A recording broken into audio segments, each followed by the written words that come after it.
Hey, good morning and welcome to the Stokastic.com NFL Strategy Show Sims Edition, baby, Wednesday. This means, look, when we head into Wednesday, the week has truly begun.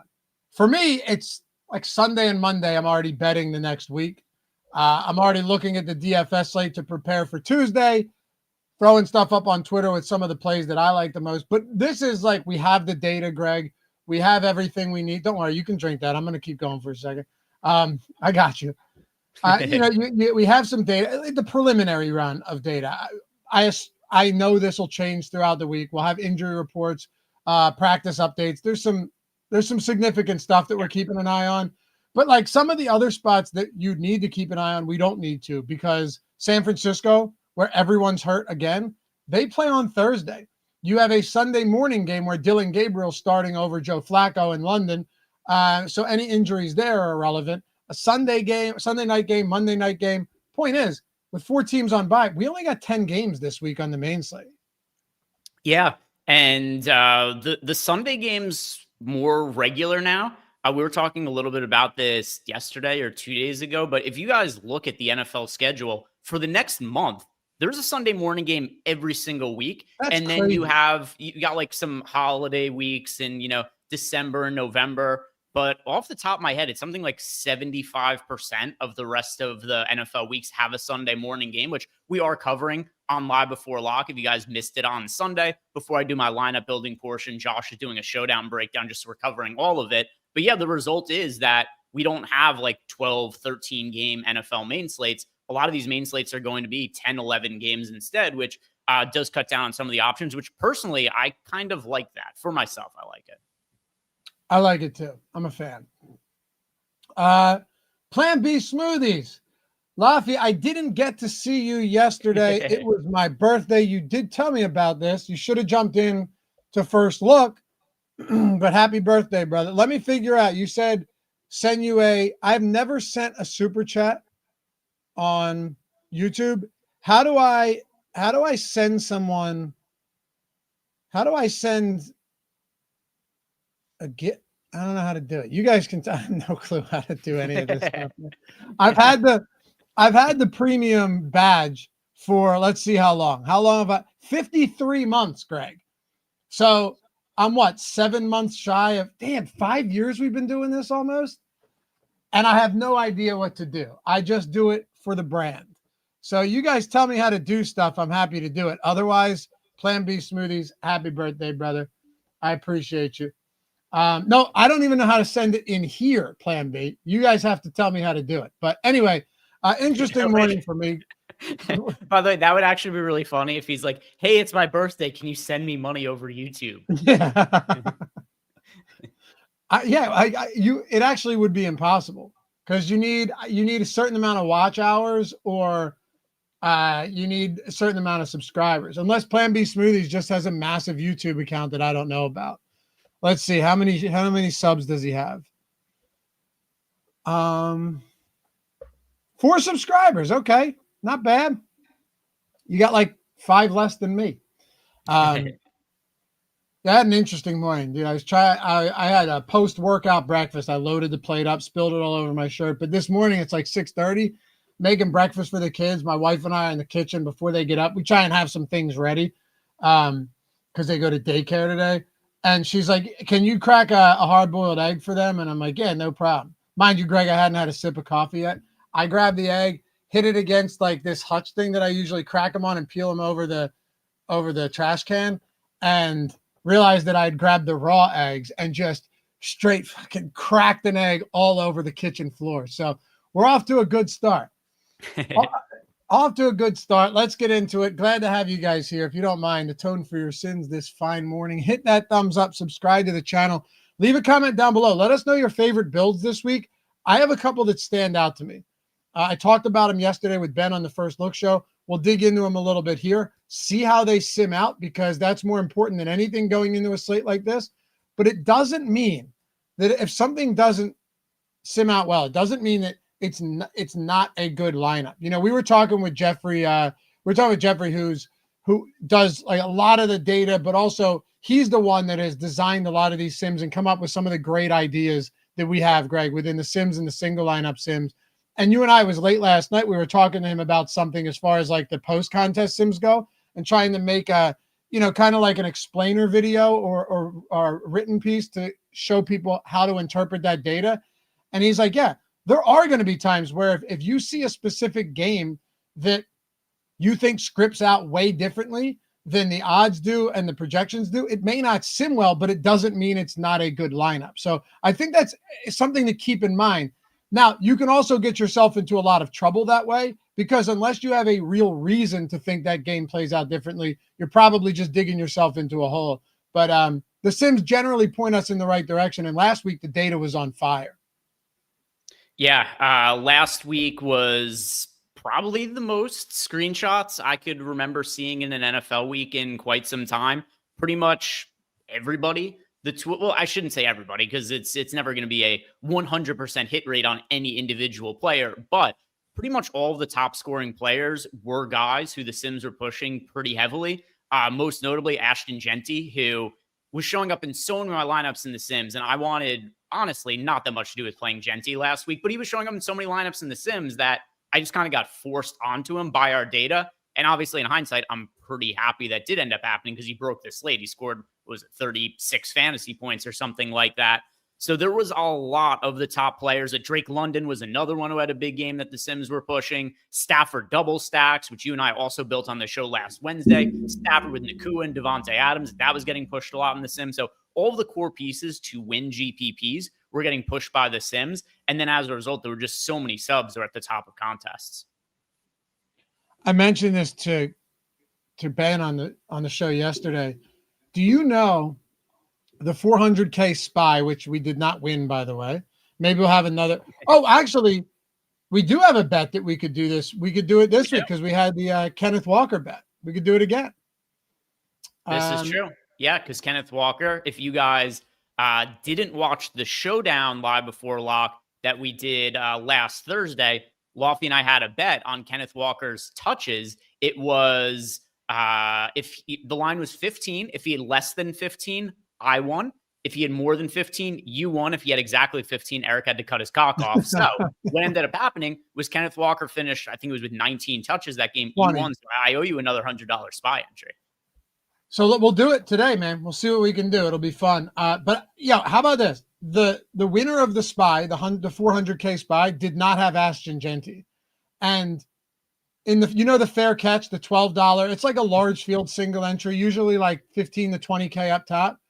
The top two in that did not have Ashton Genty. Instead, they had Woody Marks and Quentin Johnston, both of them. So yes, Genty was necessary to have to have some very live lineups, but oddly enough, not to win. Yeah, the million stuff like that, but a lot of those single entry contests, the ones that I looked, many of them did not have Ashton Genty up top. Yeah, I mean, that'll also happen because in reality, Woody Marks was not somebody who was like a reasonable option for last week. And also, he individually was not needed because there were so many good running back plays on slate, but he had an exceptional game. He finished with 26, 27 fantasy points, close to min price. So with that said, anybody who did play him obviously was in a really, really good spot. So there were some top lineups that had Woody Marks, but it wasn't, it's very rare that somebody is actually like, you have to play them to win a GPP. That I guess Nakua would be one you absolutely had to have to win a GPP, but usually there's going to be some sort of alternative who might be like 0.1% owned that has some sort of comparable game to the best fantasy score. Exactly. Justin, thanks for everything your team does. Won the free month through Hall of Fame promo and have been in the black every week since using the Sims. Hell yeah, man. Stokastic.com/HOF, baby. Make sure you're rocking that avatar. No better rewards program, loyalty, call it what you will, in the industry than we have right here. You can win up to 4 times in a calendar year. You can win, it's like, not including the platinum, which is a milli win. You can win like $1,000 worth of Sim subscriptions just for using the avatar, finishing top 3 in a field of 5,000 or more and tweeting us your wins. Like, that's it, man. That's it. Super, super simple. Take advantage of it. Stokastic.com/HOF. Make sure you have that avatar whenever you play, wherever you play. Let's build a lineup, dude. And what do you say? We'll do a couple DraftKings. We'll do a FanDuel. We'll build our spy lineup out. We reserve the right to change that given any news updates throughout the week. But I mean, if we want to build a spy lineup first, I'm going to throw you a curveball. All right. I'm interested. Okay. You won't be in a second. Okay, fair. I'm preliminarily interested in whatever it is you're going to say. I'm not going to commit to being interested in the lineup or the player that you're throwing out. I'm interested in whatever your thought is here, though. I genuinely want to know if the chat knows what I'm about to do here, because I know some of them have to, but I want to do a Bryce Young stack. Okay. All right. So let's look at some of the initial prices and projections. We've got Bryce Young. I mean, for Bryce Young, I still have, I think I've brought this up on every single week that the Panthers have come up at all as a talking point. I have absolutely no clue what to make of Bryce Young and his future at this point. Sometimes I watch him play. I'm like, oh, he has a future in the league. Sometimes I watch him play and be like, oh, he has a really high ceiling. Other times I watch him play and be like, this guy isn't going to have a job in 2 weeks. Like, he has such a wide range of outcomes. It is terrifying when you see him try to jump over the offensive line to see any of his wide receivers over the middle, because it's the only way he could see the middle of the field. So I just don't know. So here's what I'll say. He's $4,700. McMillan is $5,700. If we threw like a Tommy Tremble in there at $2,900 and then ran it back with Jalen Waddle, Greg, we can literally do anything we want. I know some of you guys not a big fan of this, but don't we do this show? Don't we do this to see what works and what type of builds we can come up with? There's going to be times where we build something that doesn't sim out great. Maybe we don't love it. But, Greg, this Miami defense is terrible, man. They lost, or they beat the Jets, but that was the Jets beating themselves. The Jets had like 13 penalties for 110 yards. They turned the ball. They lost 3 fumbles. The Jets should have won that game. They had 404 yards of offense to Miami's 300. Like, Miami still gave up 400 yards of offense and almost 200 rushing yards in that game. This is a bad defense. So what we could actually do is Bryce Hubbard, McMillan. Let's do that. Let's go Bryce Hubbard, McMillan, and Waddle. Let's make that our core. Okay. Yeah, I mean, hard not to like Jalen Waddle for this week, considering that I didn't even know this was a real thing, but Tyreek Hill had to have reconstructive leg surgery. So with that in mind, Jalen Waddle, you have to figure he's going to be getting peppered with targets here going forward. So you had said Bryce Young, Hubbard, Waddle, and McMillan, correct? Let's try it. Or do you want to go Achane? I'm fine with either. I'm good with Waddle, just considering Waddle's price at $5,400. Achane's at $7,300. So he's like, Achane's been such a good fantasy asset that he's just already expensive. But Waddle is woefully mispriced in the absence of Tyreek Hill. I'm with you. Let's plug a cheap defense in. I mean, we might just want to go Saints defense. I wish I was kidding, but I'm not. They're going up against a rookie quarterback in his second start with no Malik Neighbors. I think Saints D is the play here. I mean, if you look at our projections, we've got the Saints defense for, the projections are always fairly similar on defense across the board, but the Saints we have projected here is the third best defense on the entire slate. And to your point, nearly min price, only $2,200. So from a value standpoint, they're projected just by far to be the top points per dollar defense. For the purpose of building these lineups, making them more fun, it just makes sense to plug in the Saints defense and to give us more salary to play with. All right, so look at this, man. Look what we have remaining for the Final Four. We have almost $6,600. And you have Breece Hall against Dallas. You have Garrett Wilson at $6,100 against Dallas. You've got some really, really good spots, favorable price points.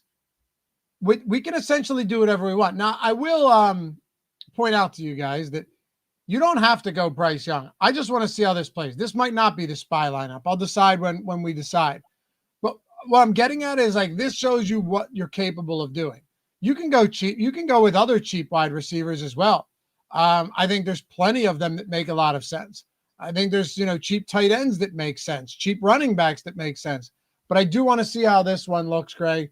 And I want to toss Breece Hall in there as well, because I assume we're not going to have Braylon Allen. And if we don't have Braylon Allen, that means Isaiah Davis will get some work. But I mean, Braylon Allen's going to be going under the IR from what I'm seeing. Yeah. We got to go Breece Hall here. Yeah, I mean, especially this matchup against the Dallas Cowboys. The Cowboys could play against your local Pee-wee football team, and they'd find a way to give up 25 points to them. Every Cowboys game, just a billion points get scored against them. It's insane. Russell Wilson throws for 450 yards against them. He's out of a job a week later. I know. Right. That's a great way to look at it. Someone mentioned JMO. Yeah, I tweeted that Monday night. Some guys that stood out to me at their price points. Jamison Williams is 4,900. I think he would be a great contrarian option here. Here's the only thing, Greg. We don't need him in this specific lineup. Like, if we go Jamison Williams, we're not going to be able to even fill out our salary or the cap. Yeah, I mean, we've got, because who's the top projected? Yeah, so the top projected tight end for the week, I mean, we've got, Trey McBride, Brock Bowers, then Jake Ferguson, but there aren't that expensive of tight ends. It's $5,800, $5,500. So even if you put in McBride as the most expensive tight end, you still got $7,400 to use on the final two spots. Our top projected wide receiver is JSN. Then you go to the flex spot, and we would be able to fill out the salary, but it would only be if you roster almost all of the most expensive guys going forward. So to your point, if we do go too cheap with our other wide receiver option, we're just going to leave a bunch of salary on the table. Absolutely. All right. I just love Nico Collins this week. Okay. I love him. I want to plug Garrett Wilson in, but again, we're just leaving so much on the table. Like the Wilson Hall build would be interesting, but now we have 8K. Dude, Jonathan Taylor, you plug him in there. So I agree with you. I really like Nico Collins. Once you're at this point, the only way to build this lineup from here would be to go Trey McBride and Jonathan Taylor at this point, right? Yeah, try it. Let's see how it looks. Yeah, so Bryce Young, Chuba Hubbard, Breece Hall, Ted McMillan, Jalen Warren, Nico Collins, Trey McBride, Jonathan Taylor, Saints defense, and solid 44.9% sim ROI. Yep. Now, I don't think anything is going to sim out amazingly with Bryce Young. That's just my thinking here, right? But it's still a positive lineup. We'll take it. Yeah, no, for sure. It's very solid 44.9% sim ROI. And I mean, we got in this lineup most of the chalk on the slate, but still differentiated it by having Bryce Young and Chuba Hubbard in the lineup because they're 2% and 5% owned. Ted McMillan also 12% owned, so he's not, massively popular. But what we did here is I do think there's a lot of really good chalk options for the slate that I don't want to get away from. But there are ways to include these guys and have a different looking lineup, and that is something that we did right here with the Bryce Young stack. Yeah, the one differentiation, like you said, Bryce Young and Chuba probably not going to be all that popular at all. So, we'll see. What if we do this before you clear this lineup? Mm-hmm. Pull Waddle out. You know what? It's not even going to work because Waddle's just going to sim so well at that projection, isn't he? Like, I don't even think it's going to matter. Yeah, we've got Waddle for 16. This isn't even an unreasonable projection either. 16 fantasy points at $5,400. He's probably more likely to go up than down in projection as we get closer to Sunday.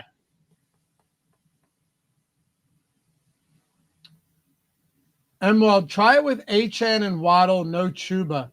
Yeah, okay, that's a cool idea. We'll go with a Bryce single stack, put in Achane and Waddle and see what happens, Greg. And then we'll see what we have to work with.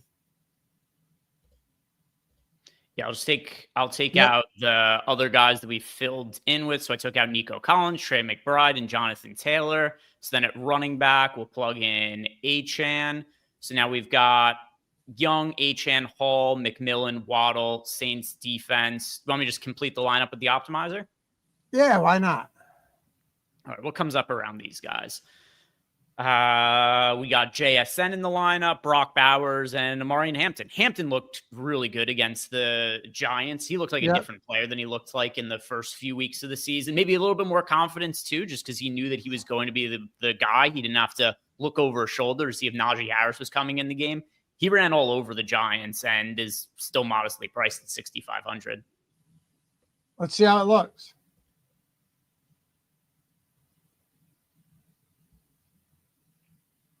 I like that line. 60%. I'm going to say 60%. I'm going to say 80.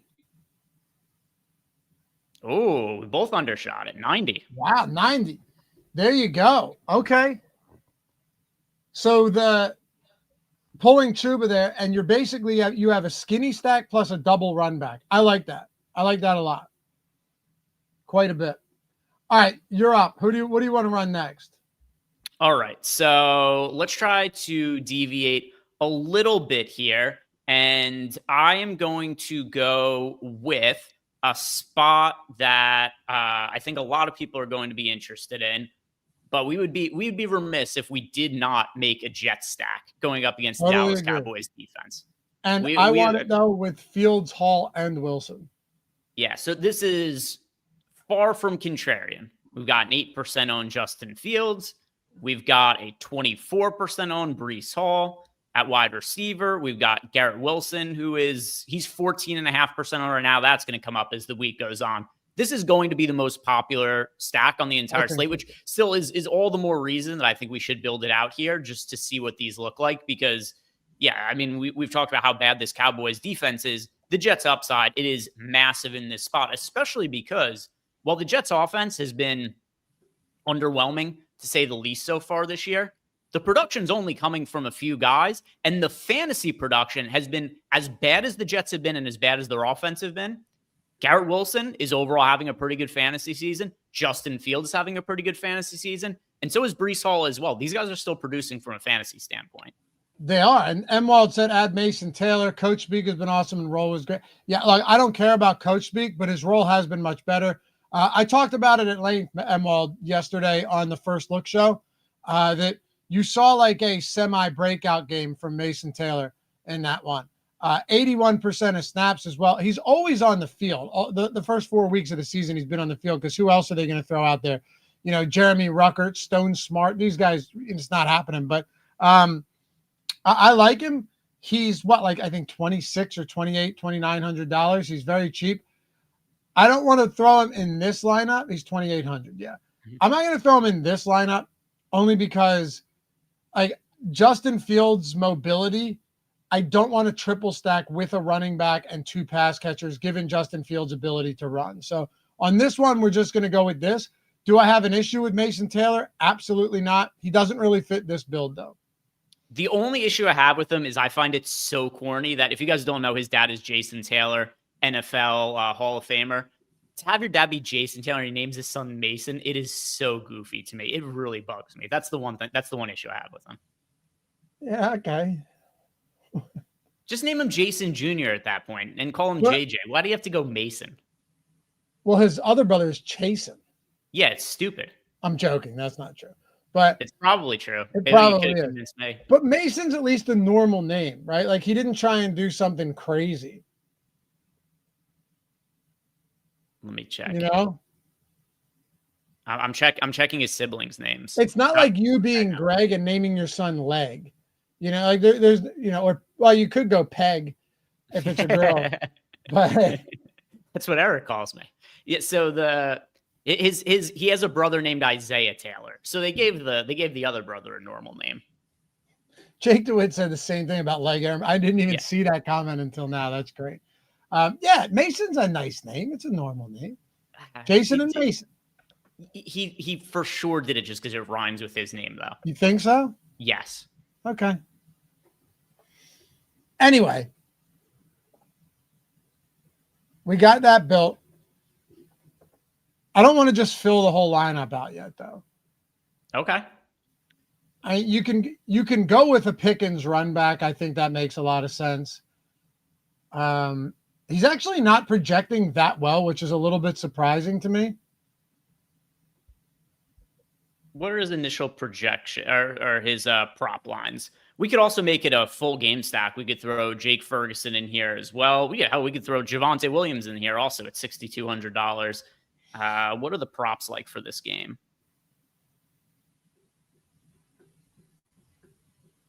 Let's see if they are even up yet. At least when I was looking yesterday, most games didn't have props yet.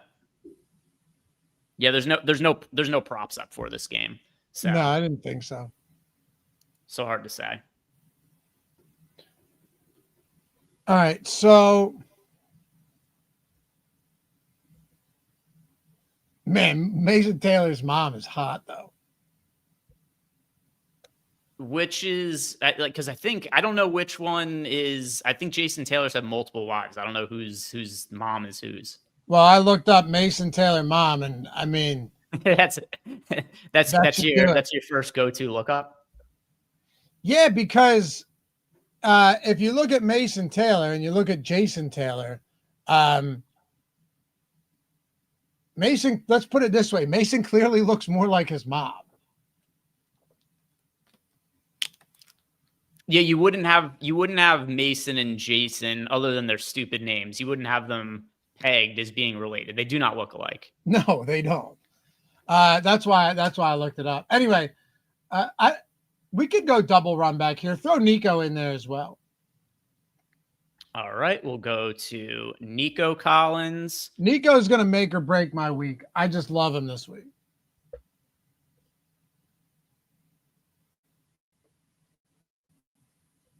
You know who's very interesting to me while you do this?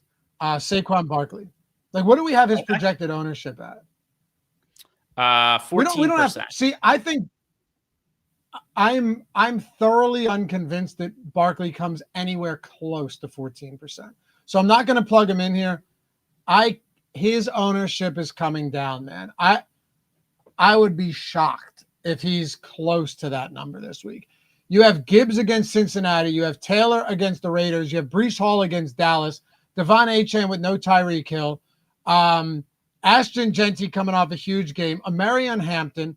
Who else? There's more. Like there's more of these guys. I don't see how Barkley gets close to that number, given how many of these. Chuba Hubbard is 5,800 against Miami. Yeah, I had a tough time. And granted, I understand you have to play two running backs, and some lineups are going to have three running backs. Greg, I think he's going to be high single digits.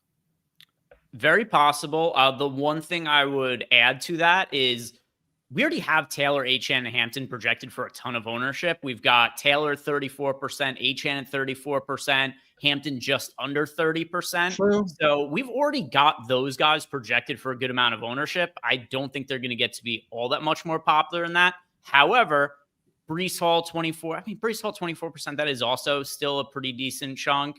Gibbs is almost 20 as well. Here's a couple of guys who I could definitely see going up in ownership. Genty for sure, because he just broke the slate last week. We're going to pretty quickly go from people saying Genty is a bust to people saying Genty is offensive rookie of the year. That's how quickly things can change in the take verse. But Genty is 6.7% owned. I think that is going to go up as we get closer to Sunday. Who else? Chuba Hubbard too. Dude, Chuba Hubbard's at 5%. Yeah. He's not getting 5% against Miami. I bet my life on it, man. He's in the 5K range. Miami's coughing up a ton of yards on the ground, and the Panthers are slight home favorites. Nah, he's going to be double digits. He's got to be. The other one, I'll have a lot of him.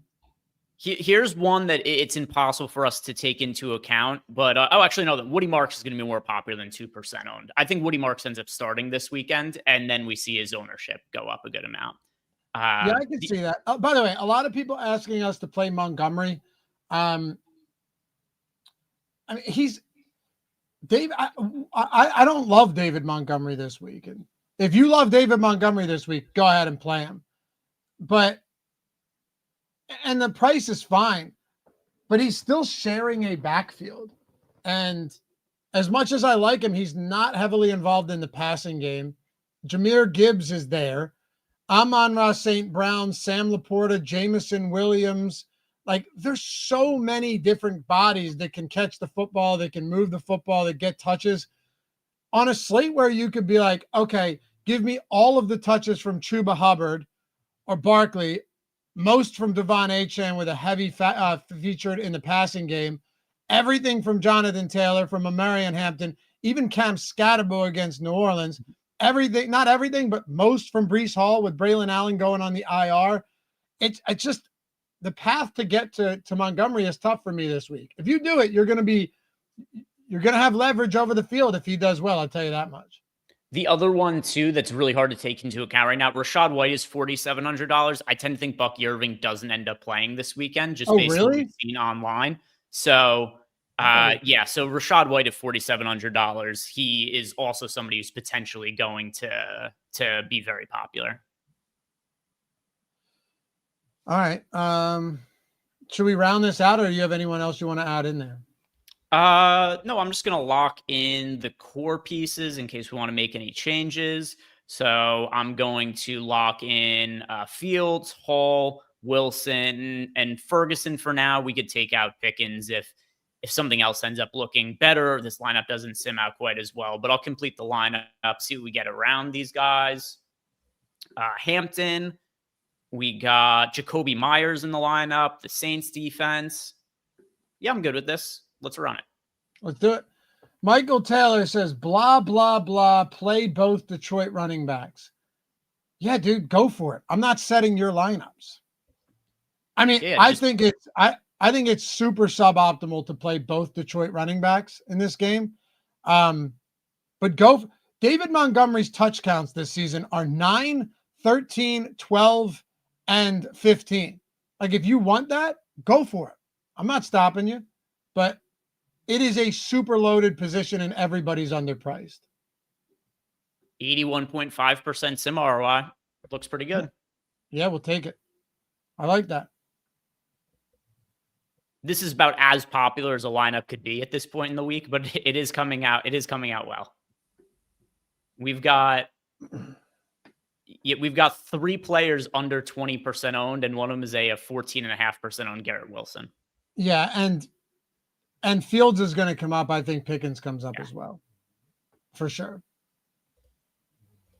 By the way, if you're looking and interested to run these sims and you want to say, I'd say you want to, I don't know, run a double Detroit running back stack, right?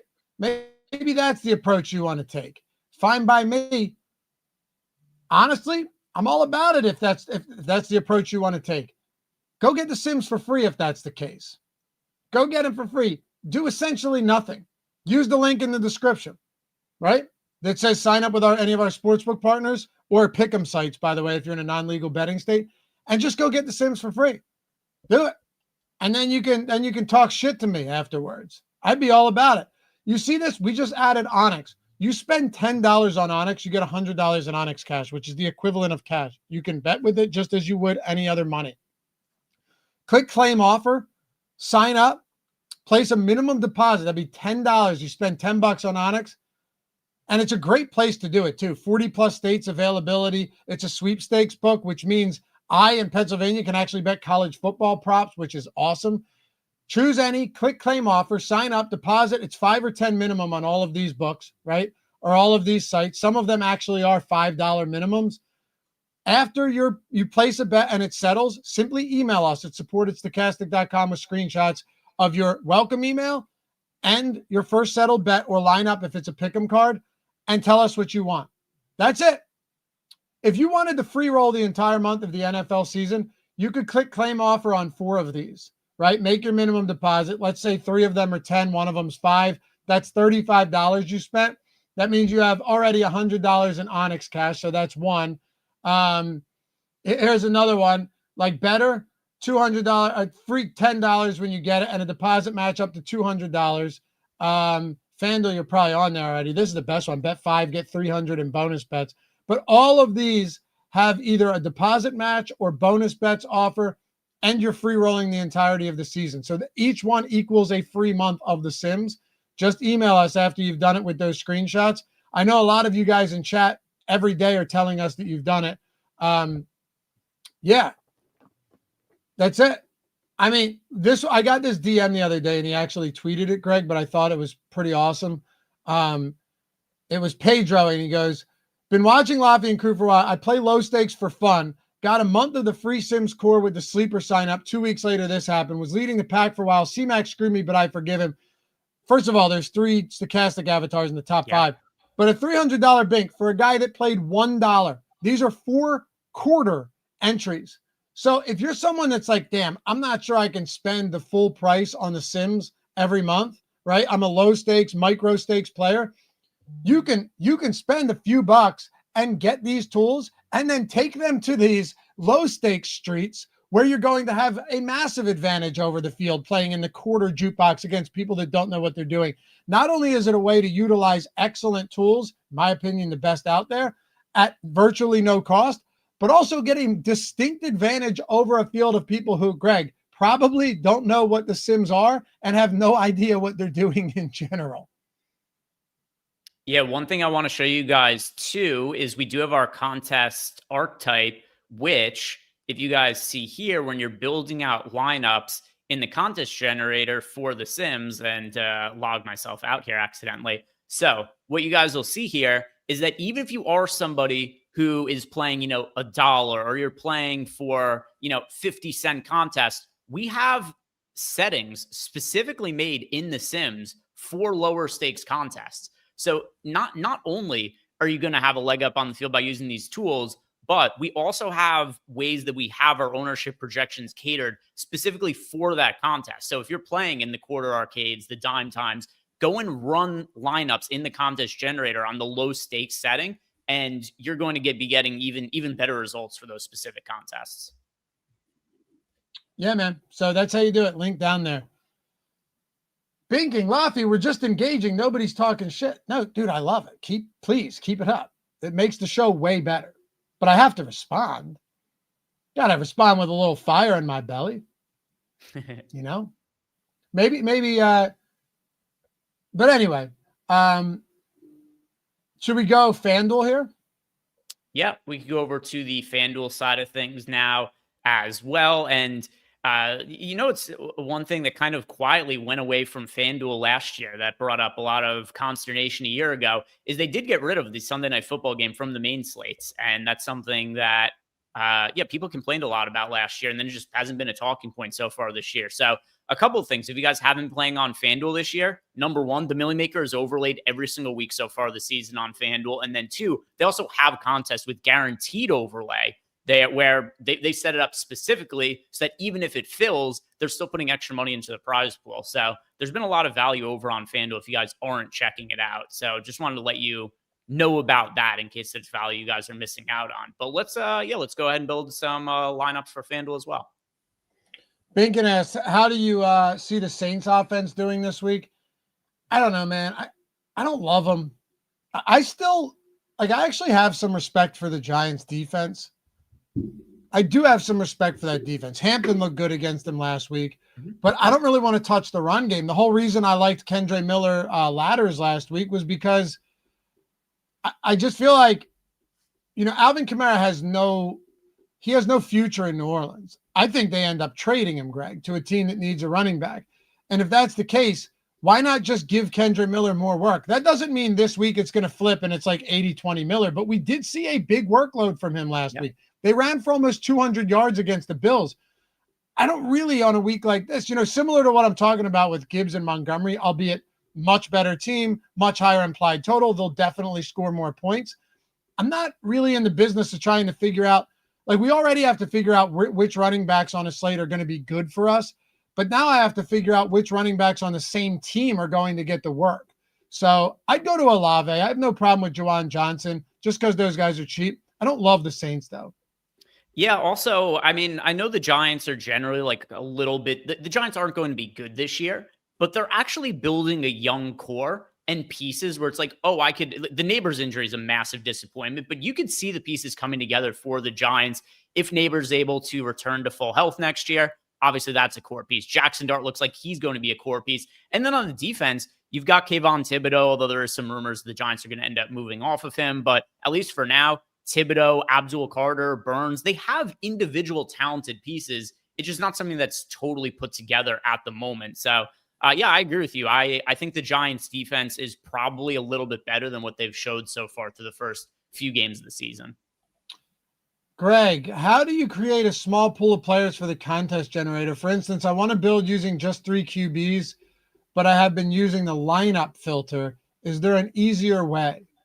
Okay, so that is what you should be doing, is using the lineup filters. You don't want to make your changes in the contest generator, because what the contest generator is supposed to be doing is building a set of lineups that emulates what the field is expected to do. And that's what you want it to do, because that's going to give you the most accurate sim results. So you don't want to make the changes in the contest generator. If you only want to play 3 quarterbacks, then you should be using the filters on the lineup page. Honestly, you should probably be playing more than 3 quarterbacks, depending how many lineups you're playing. Like if you're playing 5, 6, 7 lineups, you only want to play 3 quarterbacks, cool. I have no issue with that. But if you're playing 20 lineups, or maybe you're playing 150 lineups in the mini max, I do think you should be playing more than 3 quarterbacks. So definitely a little bit more context needed here, but don't make any of your changes in the contest generator, because that's going to screw up all of your sim results. Make those changes in the contest sims instead. You're doing it for what you want to do. You're doing it the right way by using the filters.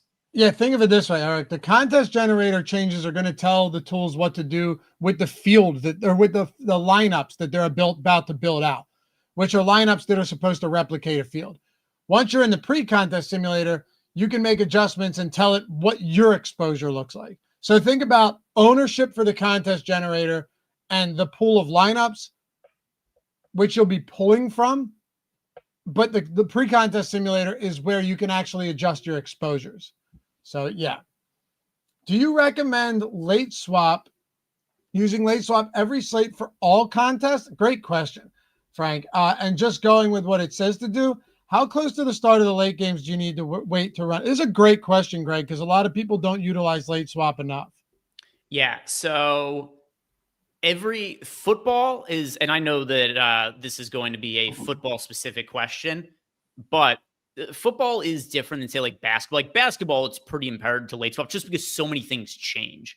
Football, it's not all that often that a lot of things change. So I personally have a late swap process for myself, but it's typically not necessary for football. So the only times that you absolutely, without a doubt, need to do it, because the question that he asked here, do you recommend using late swap every slate for all contests, and just saying what it says to do?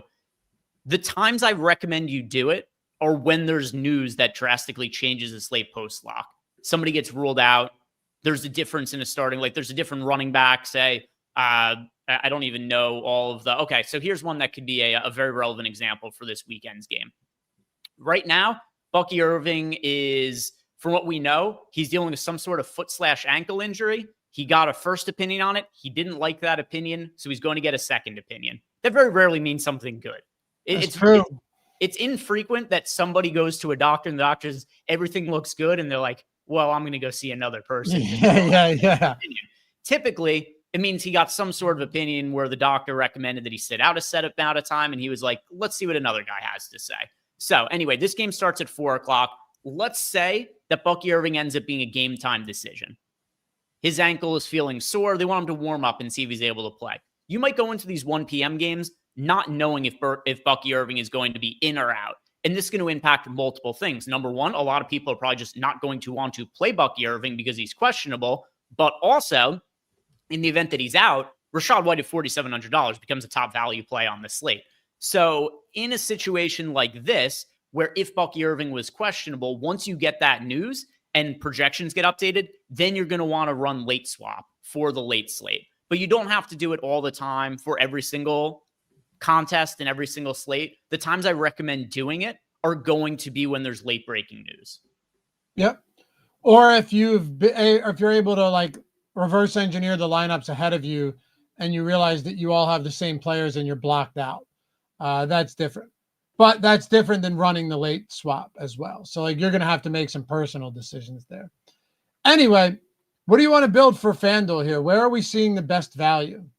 Sure. So there's a lot of different places to go to on FanDuel. And if you just sort here by the overall value, you guys will see that a lot of the value is coming at the quarterback position, We also currently have Tony Pollard as a value running back. I'm a little bit lighter on that at the moment. Do we have Tajay Spears in our projections? Let's see. He should Yeah, be back. Yeah, so we don't have Spears back in our projections. So that's actually going to change. Tony Pollard is not going to project nearly as well once we get Spears back in our projections.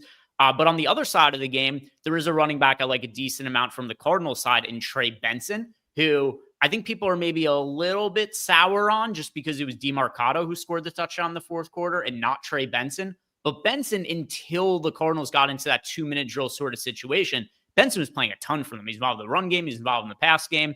So he's somebody who stands out to me a little bit more on the FanDuel side of things than he does on the DraftKings side. And then if we look at some of the wide receiver values, Jalen Waddle still looks really good. Jacoby Myers, Deebo Samuel, JSN. I don't know exactly what's going to happen with Jaden Daniels this week. I tend to think he's going to play, but I thought he was going to end up being back last week, and that didn't end up being the case. But a quarterback who I do like on both sites that we didn't build a lineup around, I like going to Geno Smith here, who I think this is a pretty good bounce back spot for him going up against the Colts, 7K. Last week, Loughy, everybody wanted to play Geno Smith because he just had a great game the week before. Geno Smith is wildly inconsistent. I wonder if the field is constantly going to be a week behind Geno Smith this season. I don't hate it. It's gross, but I actually don't hate this at all now that you mention it. And you may just be getting massive leverage in a spot like this for two reasons. First of all, he's an interception machine this season. But you could go like Geno, Jacoby, and Bowers with the Ashton Genty fade, because you and I both agree Genty should be more popular than we have him right now. I have no clue how this is going to sim out. I really don't, but I want to know because Bowers and Myers let a lot of people, including myself, down last week in that loss to the Chicago Bears. I'm actually interested in this. I'm with you. And again, sometimes these things don't look good on paper. They feel kind of gross. You're right. They're not like, I don't think Jacoby Myers is going to be 25% owned. I just don't he's had back-to-back bad weeks where people loaded up on him.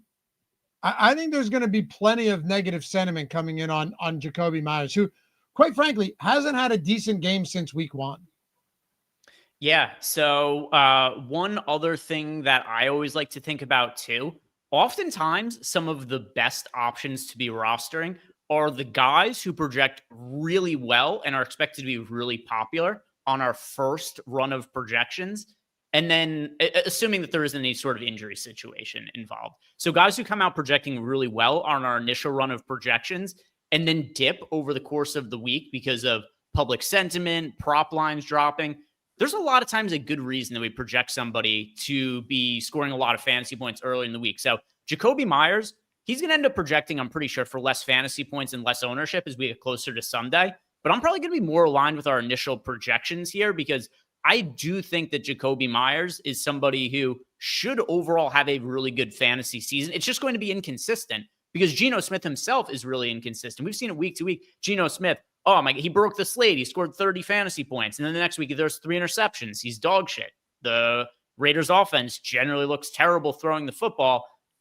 But Jacoby Myers and Brock Bowers individually, I think both have a ton of upside. And it just makes sense to me to get in this kind of buy low spot here. Where, what was Geno Smith last week? Like the second most or third most popular quarterback. And now I think everybody's going to be off him this week. And he won the Millie the week before.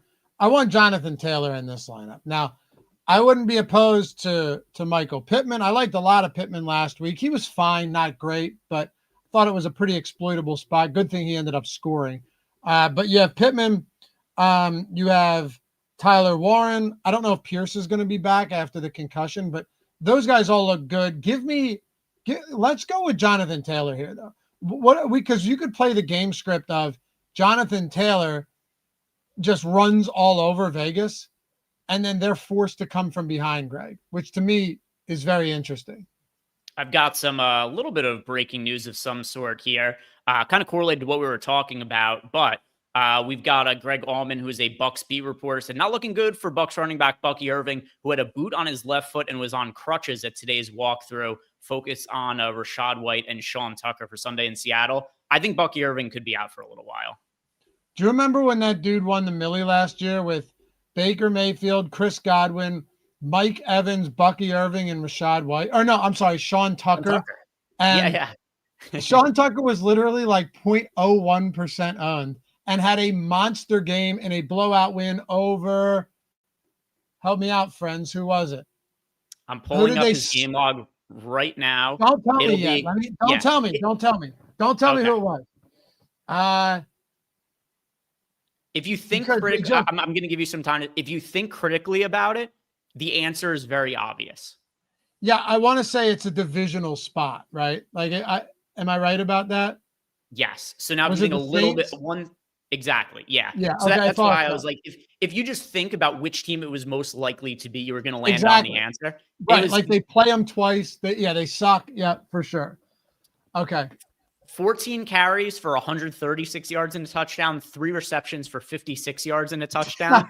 Those were 67% of his touchdowns. He scored 3 touchdowns. So for the entire year, 67% of his touchdowns came in that one game.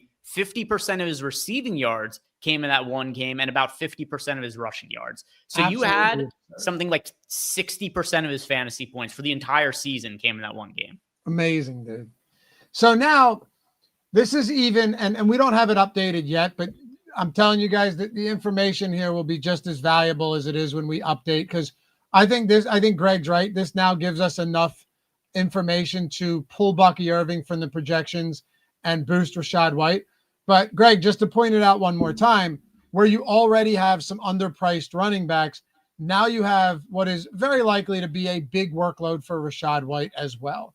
So that's just one more guy. I do not like the matchup at all. Not even a little bit, but that's just one more guy sub 5K that is going to pull some ownership this week. Yep. Yeah. For now, he would sim, pretty poorly just because, this news is kind of breaking as we're on the show. So he's only projected for 7 fantasy points at the moment. But yeah, he's about to be projected for like 14, 15 fantasy points and be a top value on FanDuel and DraftKings. Let's try Jonathan Taylor here. He projects wonderfully. His workload is through the roof. And he is the great thing about him too. It isn't to say that every week Jonathan Taylor is going to have massive pass game involvement, but like even last week, Greg, 5 targets, 5 receptions. He now has 14 targets on the season and 13 receptions. It doesn't matter if he's not breaking off massive catch and runs, although he did have a 43-yard touchdown reception against Denver. If you're telling me we could bank like 3 for 20 in the passing game with upside for more from Jonathan Taylor, I'm all over that.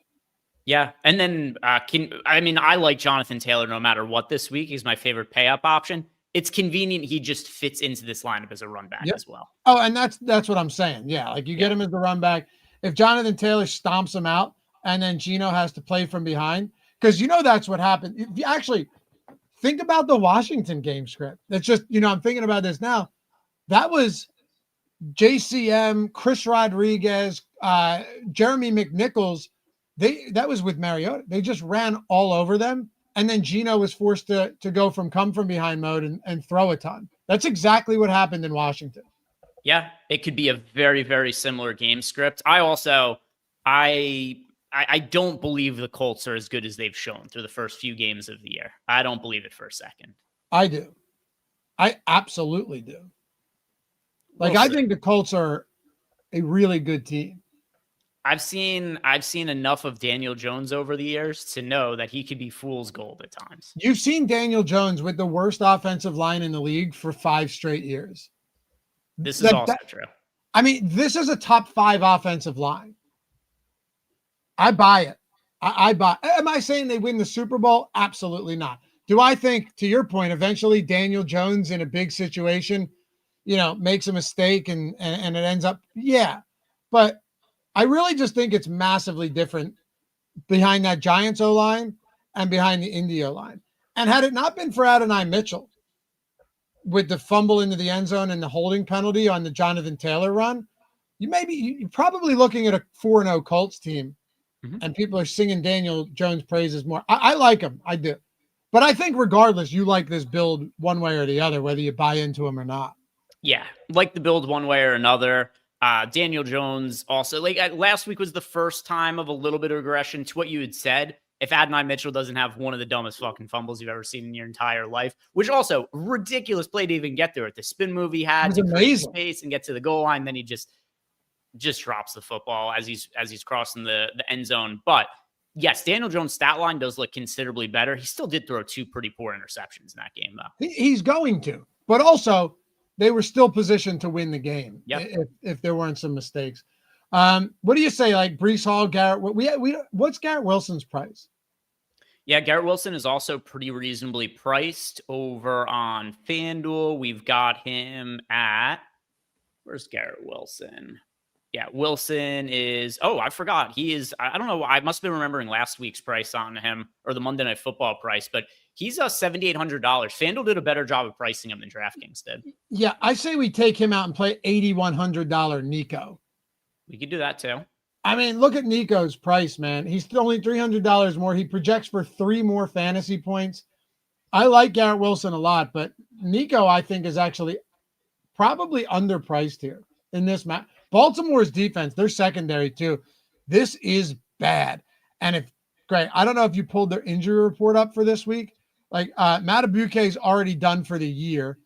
Roquan Smith is doubtful. Marlon Humphrey's doubtful. Kyle Van Noy, Travis Jones, Nate Wiggins are all questionable. They've got some insane injuries right now, and the defense has already been bad. So I know the offense is kind of broken for the Texans, and they allow way too much pressure on Stroud. But dude, this defense is annihilated for Baltimore. So is the offense. By the way, if Baltimore falls to 1-4. The whole team. It's unfortunate too, because even though the record isn't great to start the year, it's very clear they are a very good football team. And now you start to look at, all right, how long is Lamar Jackson going to be out? How long is the defense situation going to be? And now it's, are they going to miss the playoffs? Well, because if they go to 1-4, run to the window and bet the Ravens to win the division at plus money. But what if Lamar Jackson's out for 4 weeks? He won't be. If he is, then that's a problem. But their schedule gets really, really easy. And the Browns, have no shot. The Bengals clearly have no shot.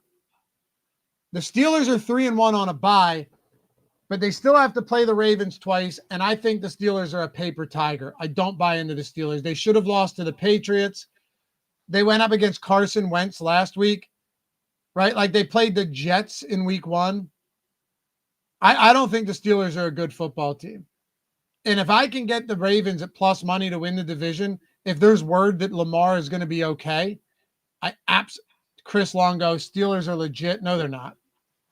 Steelers are fine. But the Steelers are every single year, the Steelers are just fine. Like they're not a bad team. They probably make the playoffs. But Chris, go back and watch that Patriots game. The Patriots should have beat them by multiple possessions, self-inflicted wounds, 5 turnovers, almost all of which were their fault. Steelers they're fine. So what would you? So right now the Ravens are minus 140 to win the division. I know. I want them to fall to 1-4. Okay. So yeah, I would want a little bit more information here. If they're 1-4, they're plus money to win the division, and we find out Lamar Jackson is back next week. Different scenario. The initial reports are indicating he's going to be out 2 to 3 weeks. So he's a tough dude, though. I have a feeling he's going to do everything he can. And the hamstring injuries too. They could, if you come back too quick, you run the risk of re-injury. I wouldn't bet them right now, but I know that's not what you're suggesting anyway. Yeah. I would just want a little bit more info. And hey, Chris, if you think the Steelers are legit, look, man, it's great. I welcome dissension and different opinions here. If you think they're legit, if Baltimore falls to not 1-4, you should be taking the Steelers right now, because the Steelers are plus money to win their division at 3-1, and every other team is in trouble. Like I would highly recommend you go straight to wherever it is, find the best odds on the Steelers at plus money. We could all agree that none of us are expecting the Bengals or the Browns to win the division. I do not. Nope. Dylan Gabriel this week in London. Anyway, let's round this one out, see what we get. And while you run it, Greg, I'll show you guys. If you're not on Tails, come join us. Have some fun. Links down there. Or just go to tails.bet. Follow me. Follow Greg. Follow all of these guys. I got here's a side coming up. Hopefully some of you guys tail with me on Monday. Look at this, baby. The Garrett Wilson touchdown at the end put us over receiving yards and the total for a plus 852 boost on the 50% super boost at plus 575. You've got to love it. All this stuff is free for the entire year. All of Greg's stuff is free for the entire year. And I don't know if the leaderboard is the leaderboard live, or do I just have this? Because so there is I don't even know we're allowed to say this yet, but screw it. It's already here. We do have a leaderboard. Yeah. We do have a leaderboard that's coming to Tails. So one thing, like, you could look at filter by NFL, for instance. Filter. You could look at, if you like, filter by NFL and you go by week. There's all different kinds of things that you could play around with here to see, who's been winning bets as of late. So you could go to if you go to like most profit. I don't know if we're supposed to be showing this, but whatever. Yeah. But we've got a leaderboard that's going to be up on Tails in the near future. There's still some things that we're working on with it in the back end in terms of making sure all the bets get graded and the different filters are working and whatnot. But yeah, that'll be a fun way too to see, where everybody stands with everything. For myself, I post bets every day, grade them. I have yours up right now. Yeah. See, I've got my first NFL bet for this weekend. I'm on the Patriots too. I like the Pats. Yeah, I got a good line on it over on Kalshi. I got him at 8.5. Nice. Yeah, I have. You got plus money on 7.5. That's nice. Yeah, I'll send you a dumb ticket I have on them plus 8.5 too. I couldn't even post it because of how dumb the line is that I got on it. But then also, yeah, I bet the Red Sox yesterday. That ended up being a nice win. Although did overall, to be totally transparent, did go 4-5 on my bets and have my first losing day in a minute on the bets that I posted to Tails. But I do the bet tracking every day and keep up with all the results and post them there. Josh is posting DFS content every day. Ben's posting bets. Eric's posting bets. You get all the stuff for free. Just go to tailsbet, download the Tails app, turn on notifications so you get the bets set right to your phone as soon as we post them. Why not take advantage of it? It's free and we're building it. We're constantly adding new things to this now. Yeah, dude, it's going to be awesome. And everything's free. You guys will love it. I know a lot of you guys are over there already, but in the event that you're not, come check it out. All right, so what did we get? Oh, and by the way, links down there. So just follow Greg, follow me, follow whoever you want. You don't have to follow, just anybody you want to follow them. That's all.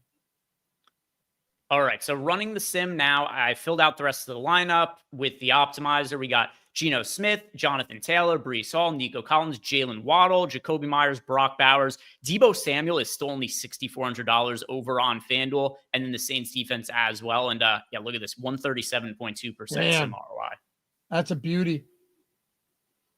I like that lineup quite a bit, though. Waddle, Hall. More news. Yeah. Trey Benson is questionable to play now this weekend. Interesting. I wouldn't want anything from that backfield, honestly. The only guy, I think Terry McLaurin. So Jaden Daniels is expected to play. Terry McLaurin seems like a real 50-50 play. If he's out, then yes, Deebo Samuel actually looks pretty damn good if you get Daniels back under center. I've been playing Deebo Samuel almost every week this season. He was in my best lineup last week finished. It was either 8th or 9th in the owner's box big contest. That one also, it was a Mariota. Deebo Samuel was one of my stacks. It was because it's a super flex. It was Mariota with Deebo Samuel, and then it was Matt Stafford with Puka Nacua.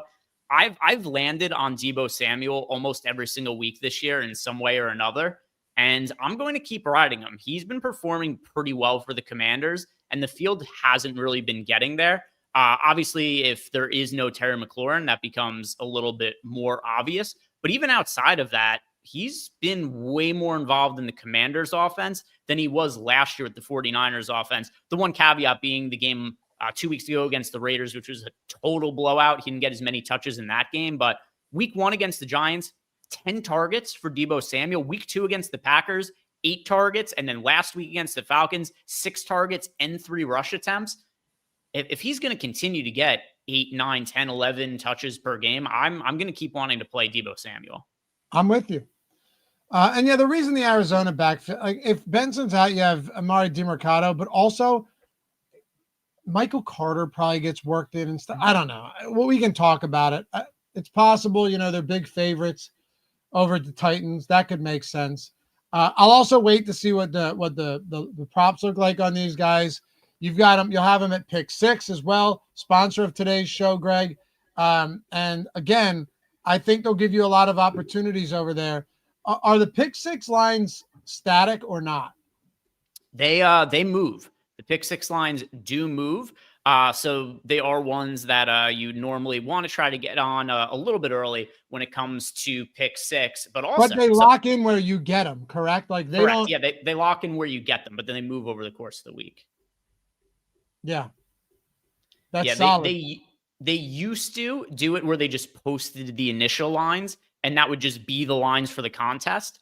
What ended up happening that I think became a little bit of an issue is then what would happen is there would be stale lines earlier in the week, and then there would just be really obvious spots to pick on later in the week, and it led to so many ties at the top of contests. So that's why now the lines are dynamic, and they move around a little bit more over on Pick 6. But one other thing that you guys should absolutely be considering is if you haven't checked out Pick 6, new DraftKings customers play $5 in first Pick 6 sets, and they are going to get $50 in bonus picks. If you have a problem, call 1-800-GAMBLER. Help is available for problem gambling. Call 1-888-789-7777 or visit ccpg.org. 18 plus, valid only where Pick 6 operates. See dknj.co/Pick 6 states. This is void in New York and Ontario and where prohibited. Eligibility restrictions apply. One per new DraftKings customer. $5 first pick set to receive max $50 issued as a non-withdrawable bonus picks that expire in 14 days. This offer ends on October 13th at 11:59 p.m. Eastern Time.